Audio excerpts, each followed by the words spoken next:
Hey, so in this video we're going to be showing you some passive body movements. Sometimes we call them trepidations. Trepidation meaning it's like a trembling or a rocking type of a movement. So the first set of movements that we're going to show you are going to be for the body in a prone position face down. And the first set of rocking movements are all going to focus on moving the torso particularly. So when we're doing our body rocking, I want you to remember first off that when we do this movement, it's not a small contained movement. When we're doing these rocking movements, we want the whole body to be moving. So this first move I'll show you, I'm going to take a bow stance looking directly across the table. I'm going to place my hands, one's going to be back over the back of the ilium on the back corner of the pelvis. My other hand is going to be on the back of the rib cage, not on the back center, but on the back, on the side closest to me. Once I have my hands here, letting my fingers relax, notice that it's very easy for me to push through my bow stance and create a really easy rock. Now again, I see some students kind of doing this, where we're like, oh, I don't want to rock them too much. I'm going to say, create a big, broad rock.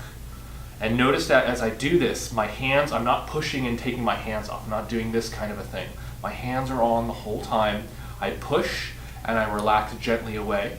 You want to try to make it feel as smooth as a circle. You don't want to have it jagged edges where they're being over-rocked or pushed or pulled around. Even though we're doing big movements, we want to make them nice and smooth and gentle. So this is our torso rock. Now when we're doing our rocks, we want to be able to change sides of the table, so we say that there's a torso rock on both sides. When we get ready to switch sides, what we're going to do is we're going to move around the head of the table. As we do that, we're going to just, instead of pushing from the pelvis, what we're going to do is we're going to push from the ribs back and forth as we switch sides of the table, and then go back to our torso rock. Then once we're here, we can go ahead and do the same thing back, lightly pushing on the sides of the ribs to keep the body moving until we're back to our start. And again, that technique can be used for you to switch sides so you can do the rock for minutes and minutes at a time without it breaking. The next movement that we say is with the torso rock is going to be what we call a half step. Now in a half step, basically all we do is we push and hold, and that's it. And when we're ready, we drop them back into the rock. Half step can be useful if you ever feel like your client's helping you by rocking their body with you. You can be like, hey, I'm doing the work. You know, you give them a push and a hold so they stop, and then you can come back to it. Another thing that's really cool about the half step is if you have been rocking their torso for at least a couple minutes, doing that half step creates a really interesting juxtaposition. Their body feels like it keeps moving, but the body has stopped. So it's just a very interesting, sensational feeling. All right, so once we've done that, we've done the torso rock, we've switched sides, and we did a half step. The next thing that we're going to do is an erector rock. So with the erector rock, instead of pushing from the bones, we're actually going to push from a muscle. I'm going to switch my hands up.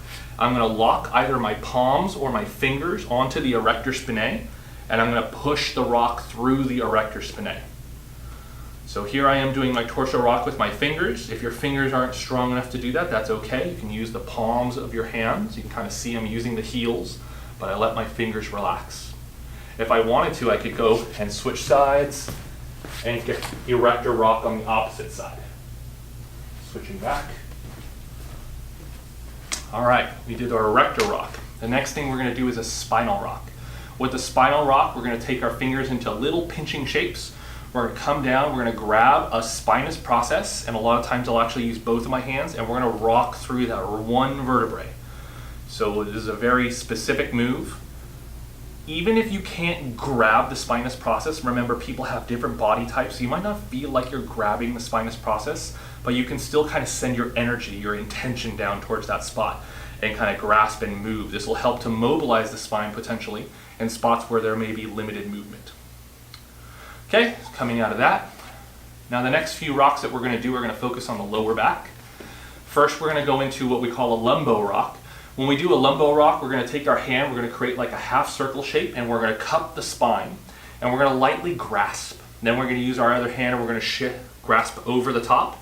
And once we're here, we're going to create a slightly more vigorous rock where we're kind of whipping. You can kind of see now that I'm pushing and pulling the lumbar, the pelvis is kind of whipping back and forth a little bit more. So that's kind of the objective here with the lumbo rock. And then lastly is a sacral rock, which is the same technique. I'm going to grasp over the sacrum, cupping with like a half circle, using my second hand to reinforce my grasp. And again, just creating a little bit more of a vigorous rock here to create kind of a whipping of the hips and the legs.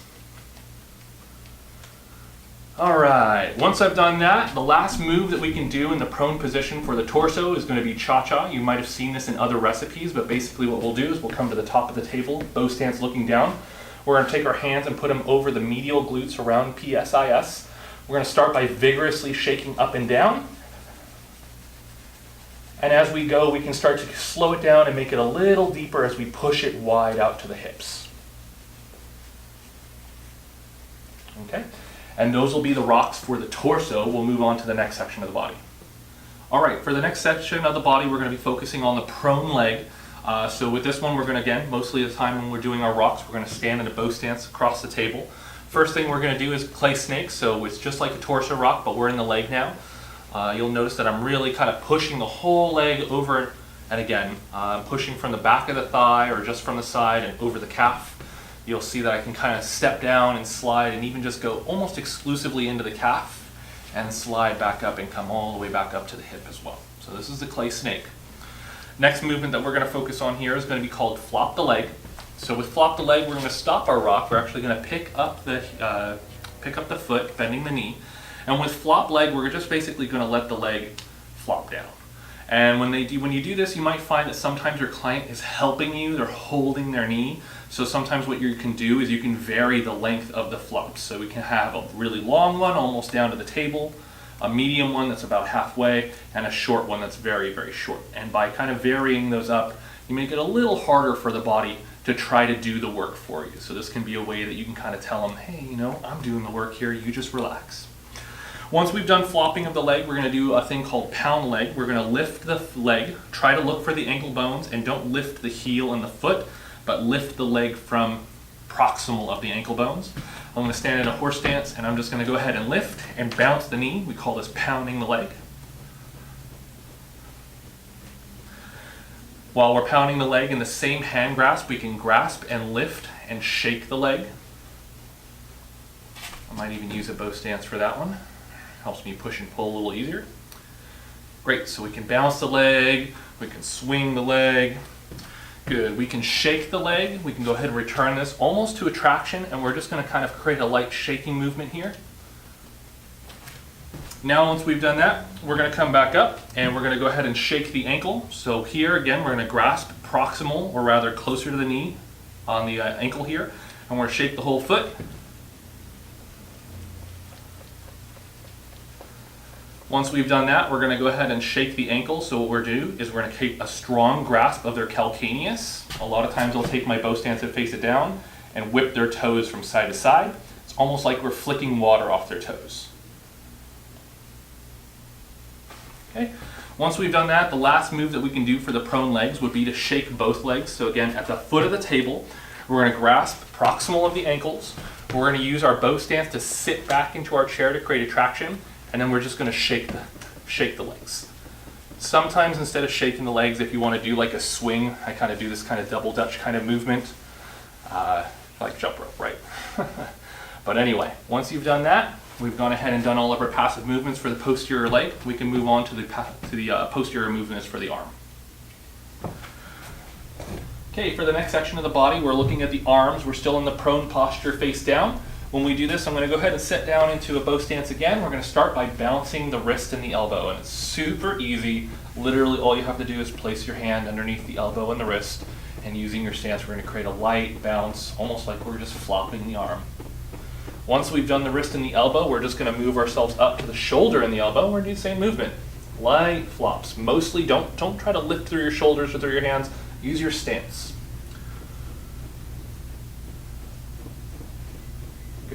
Once we've done that, we're going to bring the arm off the side of the table and we're going to allow the arm to swing back and forth.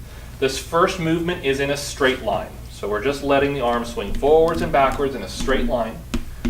The next move would be arm circles, and in that one all we're going to do is we're going to move the arm in a circular shape. Now the thing you do want to be careful about when you do this move is you don't want to smack their hand on the leg of the table, so be mindful of where that leg is. And you can go ahead and just do light arm circles here. When you're ready, I usually do like a light flop the arm back onto the table. And the last move is going to be the shovel.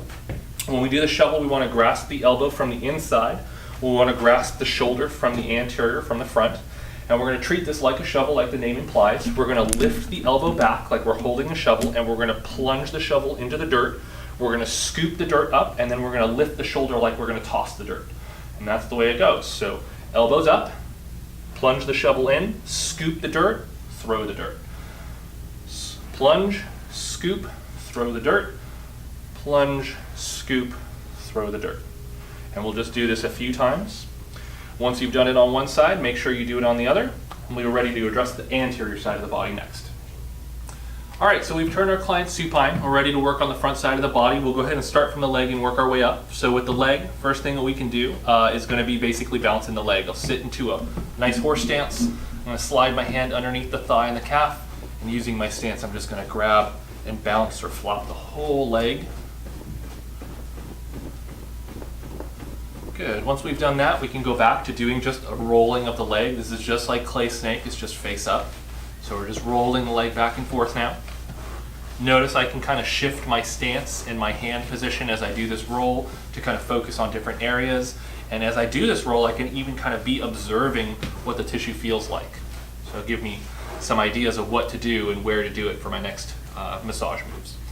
All right, so once we've done the rolling the leg, next thing we're going to do is we're going to bounce the leg. So for this one, what we're going to do is we're going to create a grasp towards the ankle. Remember, stay above the ankle bones. Then what we're going to do is we're going to do a light traction, and we're going to just go ahead and bounce the leg on the table. Now with this move, you want to be very careful not to bounce their leg in the air, because that can cause the knee to want to hyperextend. We don't want to do that. So just remember, when you do it, slap their leg on the table. And that'll keep them safe. So we do this bouncing leg, slapping their leg on the table. Great, we've done that. Next thing that we can do is we can manipulate the hip. We can do a rotation there. So what we want to do is control the knee, control the foot. Once we have control of both of these joints, we can create a nice open rotation for the hip, going either direction. Great, and the last thing that we're going to do is we're going to come down, we're going to do a rotation of the toes. Just kind of grabbing and stirring each one like it was a straw in your coffee. Assuming you drink coffee, I guess. Who knows? And then I like to finish with like a grasping curling. So what I do is I look down at the foot, I'll grasp over the toes, and I'll make a fist and kind of crunch and turn.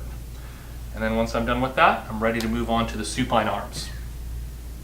Great, so we're ready to work on the supine arms now. Clients already face up. These moves are actually some of the simplest ones. So basically what we're going to do is we're going to start by rotating the shoulder. To rotate the shoulder, all we have to do, I'll set myself into a bow stance, but there's not a lot of work to be done here. I'm going to take the arm, and this is going to carry the arm over and across the body.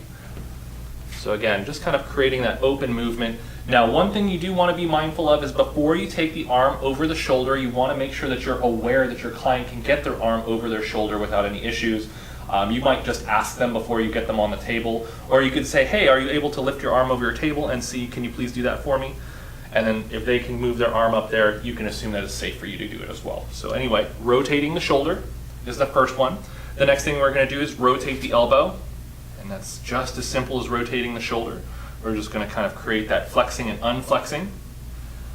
And then lastly, we're going to rotate the wrist, and rotating the wrist is just going into the flexion, abduction to pinky, extension, thumb, abduction.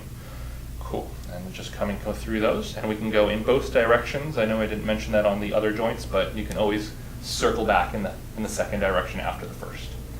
So very, very simple there. 3 passive movements for the arm and the supine posture.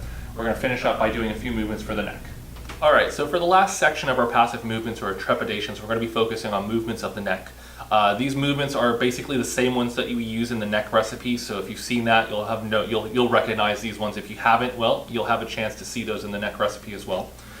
So what we're going to do is we're going to come up to the head of the table. I usually settle myself into a kind of a deepish bow stance, and then what we're going to do is we're going to do a series of 3 passive movements and 3 stretches.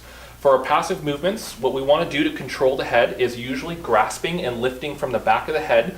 Think about your fingers cradling the occiput and your thumbs hooking around behind the ears. We're going to do a light rotation, turning from one side to the next, trying to keep the spine nice and stabilized in the middle. The next one we're going to do is a tilt, ear to shoulder, ear to shoulder. And then the last one is going to be chin arcs, where we take and we lift. We take their chin and trace the collarbone. all the way around and out, and then all the way around and back.